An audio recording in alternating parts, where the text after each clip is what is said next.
દેવજીભાઈ અમારી સાથે જોડાયેલા છે। દેવજીભાઈ, માવજીભાઈની જ્યારે વાત આવી ત્યારે હવે આક્ષેપ પ્રત્યે આક્ષેપ કોંગ્રેસ તરફથી પણ થયા, ભાજપ તરફથી પણ થયા।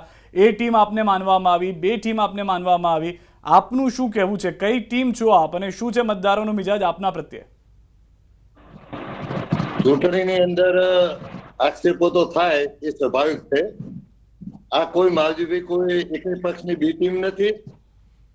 માવજીભાઈ એક સર્વ સમાજના ઉમેદવાર છે। એ સારા વોટ જીતશે। બંને પક્ષોની તરફથી અસંતોષ, સત્તા પક્ષની તાનાશાહી, આવું ઘણું બધું લોકોમાં ચર્ચા તો હોવાથી લોકોના ન્યાય માટે કરીને સર્વ સમાજના ઉમેદવાર તરીકે માવજીભાઈ ઉમેદવારી કરી છે। સારો પ્રતિસાદ મળી રહ્યો છે અને અમને ચોક્કસ વિશ્વાસ છે કે માવજીભાઈ સારા વોટથી જીતશે। દેવજીભાઈ, આ વખતે જ્યારે માવજીભાઈના નામની વાત થઈ તેવું પણ કહેવામાં આવતું હતું કે છેલ્લા સમય સુધી તેઓ ફોર્મ ખેંચવા તૈયાર હતા, પરંતુ એવું કંઈક થયું કે ફોર્મ ન ખેંચાયું। શું કારણ રહ્યું એવું? ફોર્મ ખેંચવા માટે ભર્યું જ નહોતું। હલો, હાજી જી। ફોર્મ ખેંચવા માટે ભર્યું જ નહોતું। એ તો વિરોધ પક્ષો ગમે તેવી આક્ષેપો કરે। માવજીભાઈએ શરૂઆતથી જ લડી લેવાના મૂડમાં હતા, એટલે એ બધી વાહિયાત વાતો છે। માવજીભાઈના સમર્થક તરીકે દેવજીભાઈ, જ્યારે આપ ત્યાં આગળ હતા ઉપસ્થિત, કદાચ આપણે તેમના ભાષણ પણ સાંભળ્યા હશે ને અમે લોકોએ પણ જ્યારે જોયા, એકદમ આક્રમક ભાષણ હતા ને કેટલાક આક્ષેપ પ્રત્યે આક્ષેપ પણ હતા કે જેના કારણે માવજીભાઈએ કીધું કે હવે મારે ફોર્મ ઉપાડવું પડ્યું, બાકી મારે જરૂર ન હતી। એવા કયા કારણો થયા કે માવજીભાઈએ આવવું પડ્યું લડવા માટે ચૂંટણી?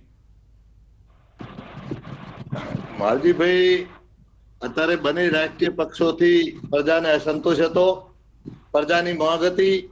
પ્રજા સતત કહી રહી હતી કે આ ચાલુ શાસનની અંદર અધિકારી રાજ કોઈ સાંભળતું નથી।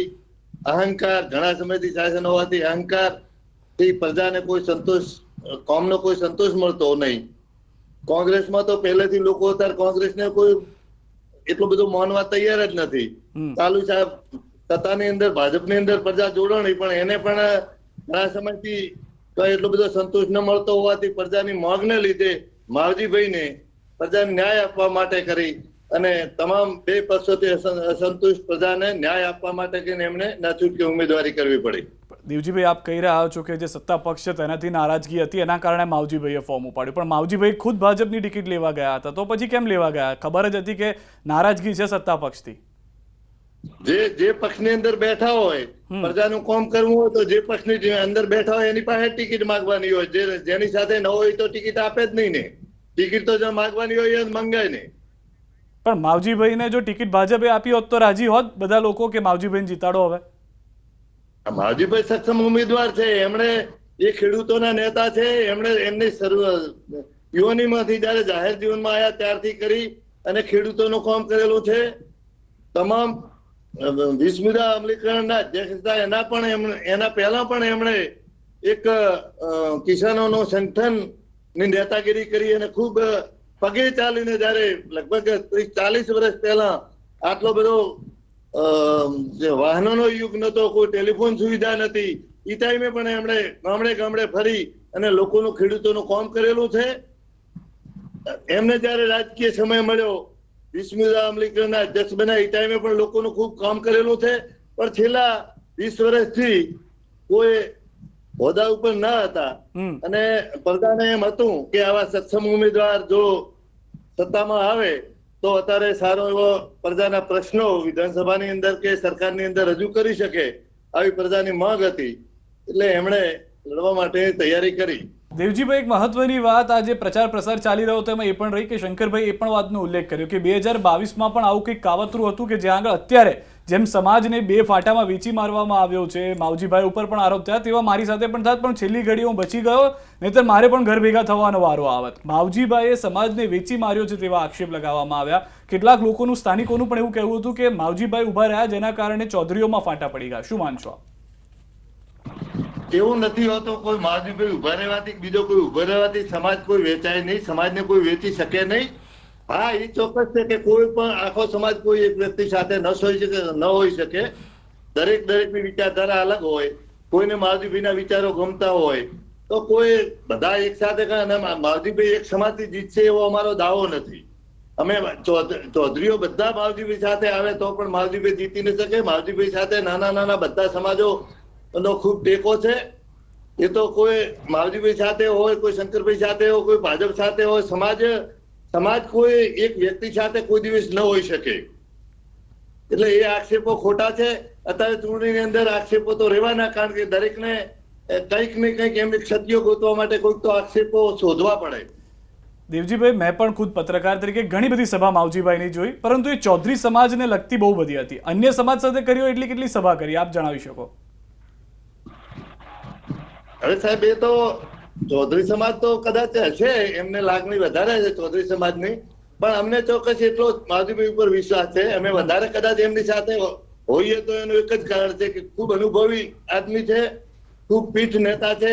એમને રજૂઆત કરવાની એમનામાં એક ક્ષમતા છે કે કોઈ પણ પ્રશ્ન હોય તો અધિકારી પાસે સરકાર પાસે એ સારી રીતે રજૂ કરી શકે છે.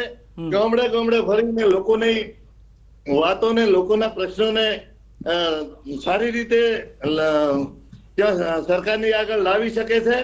આવી એમનામાં ક્ષમતા છે, એટલે અમે એમની સાથે વધારે છીએ. પણ દેવજીભાઈ, પરિસ્થિતિ અહીંયા આગળ એવી પણ જોવા મળી હતી કે જ્યારે ફોર્મ પરત ખેંચવાનો છેલ્લો દિવસ હતો, માવજીભાઈ બેટ લઈને ઉભા હતા, બે અપક્ષ ઠાકોર મહિલાઓ તેમના સમર્થનમાં હતી, પરંતુ 24 કલાકનો સમય થયો, એક બેન ભાજપના સમર્થનમાં જતા રહ્યા, 48 કલાકનો સમય થયો, બીજા એક બેન કોંગ્રેસના સમર્થનમાં જતા રહ્યા. ઠાકોર સમાજની પણ જે વાત હતી કે સમર્થન, એ પણ માવજીભાઈ 48 કલાકની અંદર ખોઈ દીધું હતું. હા, એ તો દરેકનો વ્યક્તિગત પ્રશ્ન હોઈ શકે, એમને સમાજનો કોઈ દબાણ હોઈ શકે, એમના સમાજનો ઉમેદવાર હોય એટલે સમાજનો દબાણ હોય, ગમે તે કારણ હોય, એમાં હું કઈ ન કહી શકું, કારણ કે એ તો ઘણા કારણો એમાં આવતા હોય છે. પણ માવજીભાઈની સાથે અત્યારે ઘણા સમાજો અને ઘણા વ્યક્તિઓને ખૂબ સારો ટેકો છે. બીજી એક વાત કે ભાજપની અંદર રોજ કોઈ પણ પ્રકારની તાલુકા પંચાયત હોય, જિલ્લા પંચાયત હોય, વિધાનસભા હોય કે લોકસભા હોય, કે મોદી સાહેબના હાથ મજબૂત કરવા માટેનો એક મુદ્દો હોય છે.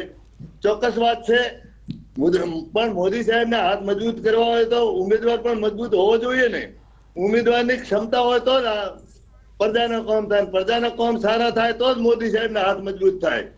એ લોકોને મોદી સાહેબને મજબૂત કરવા છે, અને ઉમેદવારો બધા એમનું એક ગણો કે એવી રીતે સત્તાના અંડરમાં રહીને કામ કરવા મૂકવા છે. આવો બધો ઘણી જાતની તકલીફો જોવા મળી, અને પ્રજાને ખૂબ રજૂઆતો પછી માવજીભાઈએ આ ઉમેદવારી કરી છે. દેવજીભાઈ, છેલ્લું આપની પાસે આવીને એ જ વાત કરવા માંગુ છું, કારણ કે માવજીભાઈ ઉપર લોકો વિશ્વાસ મૂકશે, પરંતુ કોંગ્રેસ ભાજપે જે બી ટીમ બનાવી દીધા છે આપને, તેને લઈને કઈ રીતે આપ વિશ્વાસ જનતા પાસેથી લાવશો? ભલે આપ કોંગ્રેસની બી ટીમ તરીકે હો કે ભાજપની બી ટીમ તરીકે હો, જનતા કઈ રીતે મત આપના સુધી પહોંચાડશે? જનતા સારી રીતે જાણે છે કે માવજીભાઈ કોઈની બી ટીમ નથી.